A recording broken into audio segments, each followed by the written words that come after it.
Last week's underwater well explosion at an offshore drilling rig operated by British Petroleum has created a serious environmental disaster that is growing more serious by the day. Efforts to stem the flow of oil that's pouring into the Gulf of Mexico at a rate of 42,000 gallons a day have thus far failed. So too have efforts to contain the ever-expanding oil slick that is spread out across the water. The slick is now 100 miles by 45 miles, making it roughly the size of Ohio. Beyond the damage it's already done, the fear now is that the slick hits shore, where it then coats wildlife and the coastline.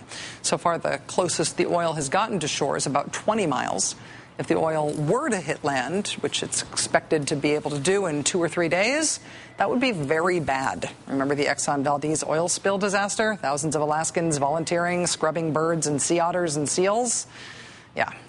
So in an effort to not be Exxon Valdez, officials have devised what sounds like a scorched earth policy here, or maybe a scorched water policy. They're lighting parts of the oil spill on fire.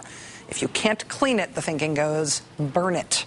The cleanup contractors are using 500-foot fire-resistant containment booms that extend above and below the water to cordon off a small patch of the oil.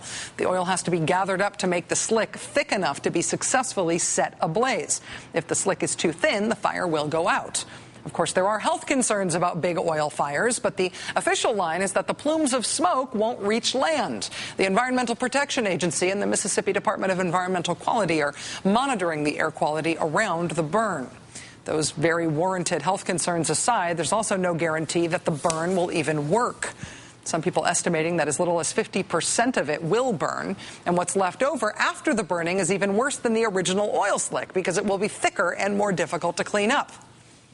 But don't worry, not all the news about this is bad. Oil prices are on the rise, which means that oil company profits are doing great.